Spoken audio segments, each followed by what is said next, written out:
Good, happy Thursday morning. I'm Riley King, and welcome to the Riley King Newscast. Let's get started.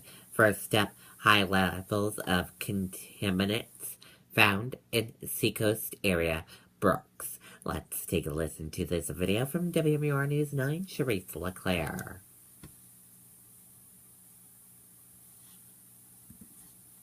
Discover the power of new Dove Men Plus Care elements in charcoal and clay.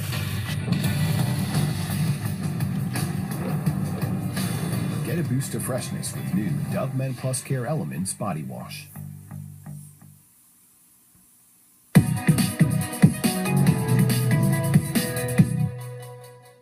The first step, obviously, is knowing the scale of the problem. Those at the Conservation Law Foundation say the problem is significant. In a March study done on brooks in the seacoast towns of Portsmouth, Greenland, and Newington, they say high levels of toxins known as PFOAs, PFOSs, and PFCs were all found.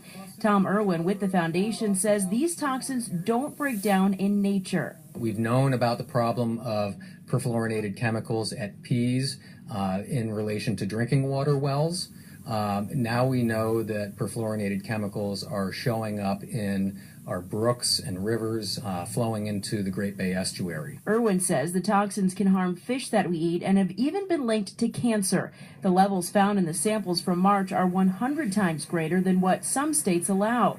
Knowledge of the toxins has been the subject of debate and concern in seacoast communities. This is very concerning to me for the shellfishing industry, the fishing industry, and also just direct contact issues with children that might play in those brooks. Last fall, the Conservation Law Foundation filed a lawsuit against the Pease Development Authority, claiming they were violating the Clean Water Act with their stormwater runoff. In a motion to dismiss the suit, Pease Development Authority says it's immune from such a lawsuit. Irwin disagrees. Towns all around the Great Bay Estuary are required to manage their stormwater under this Clean Water Act program. Now, we did reach out to Pease for comment. They referred us to their contact in the Attorney General's office who's handling this case. We left a message with that person, but so far we have not heard back. Live in Portsmouth tonight, I'm Charisse LeClaire, WMUR News 9. Okay, and there you go on that report.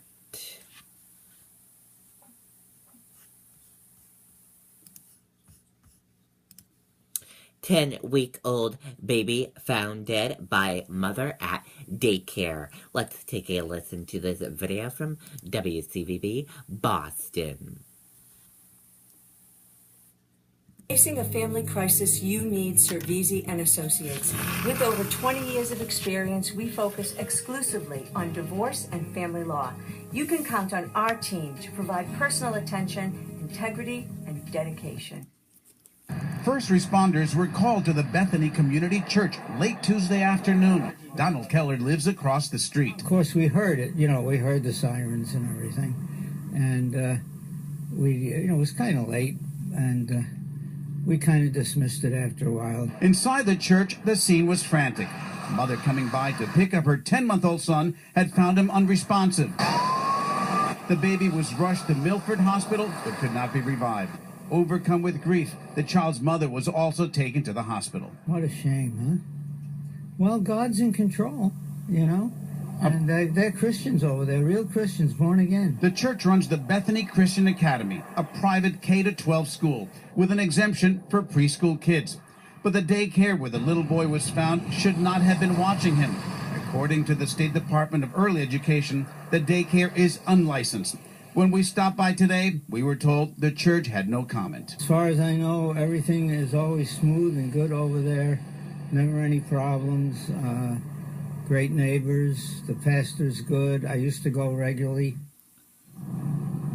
The infant's name has not been released, and tonight the Worcester DA's office says it is investigating, but that again, foul play is not suspected at this time. The medical examiner's office will determine cause of death. Okay, and there you go on that report.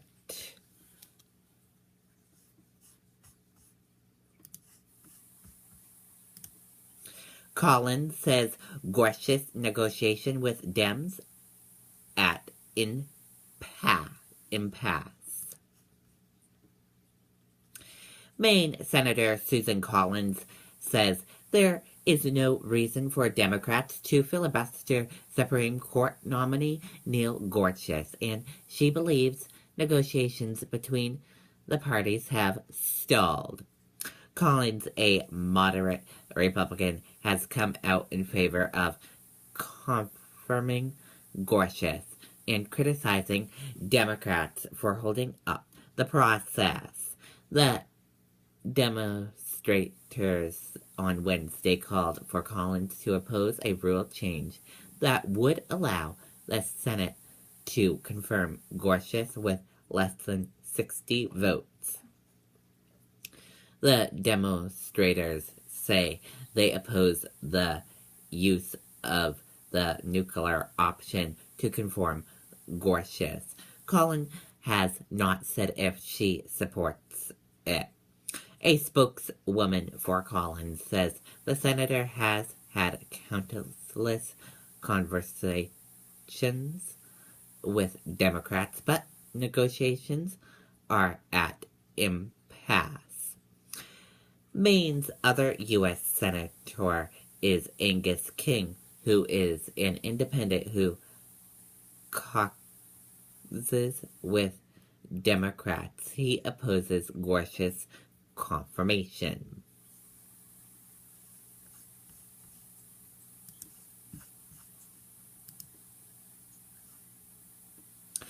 There are 10 most effective advertising companies in the world.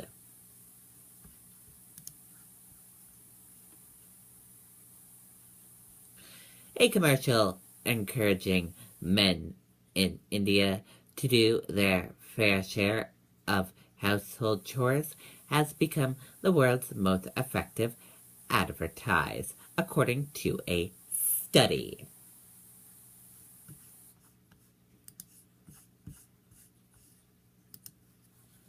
President Trump says Syria attack crossed many, many lines.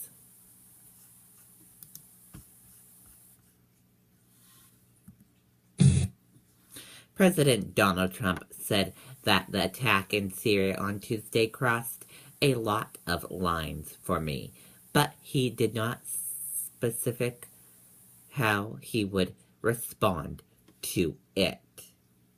And that does it for the Riley King Newscast, right here on the Riley King Network. I hope you all have a great rest of your Thursday. See you back here later on today. Bye, everyone.